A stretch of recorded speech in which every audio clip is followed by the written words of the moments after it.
कधी अबोल शांतता तर कधी सुक्या संवादाची जोड असते. दोन जीवांच्या नात्यातही अपेक्षांची एक वेगळीच ओढ असते. वरवर पाहता सगळे छान दिसते, पण आत एक भावनिक वादळ चालते. न बोलता एकमेकांशी इथे हसरे सुखही हळूहळू वितळते.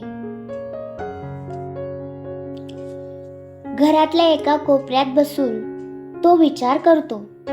दिवसभर राबतो मी बाहेर, फक्त तिच्या सुखासाठी.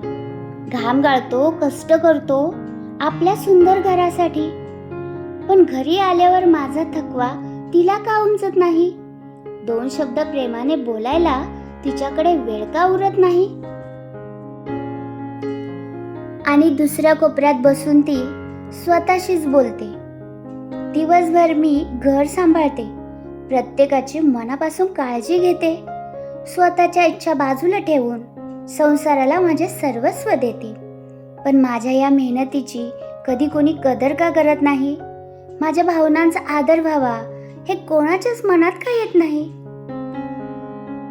दोन मनातील याच न बोललेल्या भावना आणि हरवलेला जिव्हाळा. हा जिव्हाळा शोधण्याचा प्रयत्न करूया. तुम्ही ऐकत आहात मनस्पर्श. दोघेही धावत असतात सतत आपापल्या कर्तव्याच्या वाटेवर, पण विसरून जातात प्रेम व्यक्त करायला वेळेच्या उंबरठ्यावर. मनातल्या मनात खंत साठवून दोघेही स्वतःलाच त्रास देतात. एकाच छताखाली राहून परक्यासारखे दिवस घालवतात. न बोलल्याने शब्दांचे मग हळूहळू मनात मोठे कोट बनतात. लहान लहान गैरसमज डोक्यामध्ये संशयाचे पर्वत बनवतात. अपेक्षांचे ओझे वाटू लागते आणि प्रेमाचा सुवास कुठेतरी हरवतो. हा रोजचा अबोला मग सुंदर नात्यातही विनाकारण दुरावा आणतो. नात्यातल्या याच दुराव्याला मिटवून दोन मनांना जवळ आणण्याचा हा छोटासा प्रयत्न. तुम्ही ऐकत आहात मनस्पर्श.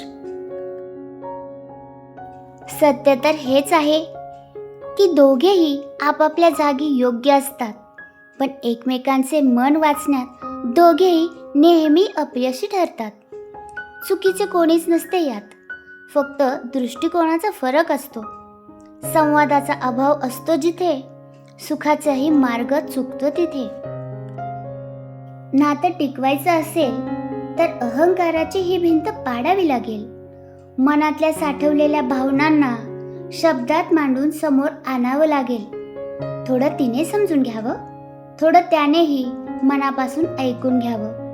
न बोलता उगाच रुसण्यापेक्षा हसून सगळं जागेवरच मिटवून घ्यावं. एकमेकांवर हक्क गाजवण्यापेक्षा भावनांचा आदर करणं हेच खऱ्या नात्याचं मर्म आहे.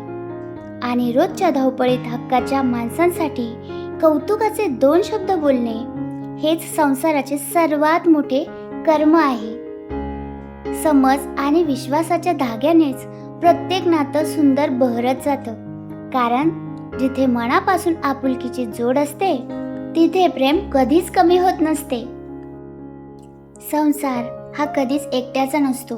तो दोघांनी मिळून एकमेकांच्या हातात हात घेऊन चालायचा एक सुंदर प्रवास असतो. बायकोचं बरोबर की नवऱ्याचं असं काहीच नसतं. नात्यांमधील अंतरे फक्त कमी व्हावी. आजच्या भागाचा उद्देश फक्त एकच होता की तुमच्या आमच्या घरातील हरवलेला संवाद पुन्हा सुरू व्हावा.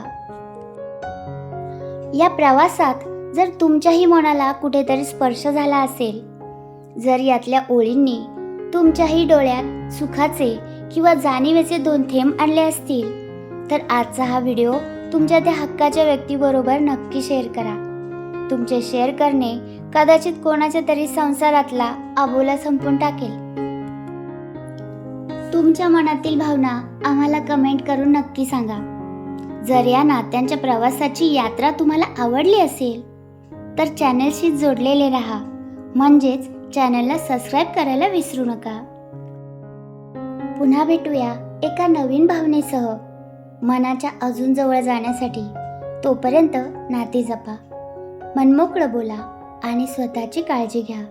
धन्यवाद.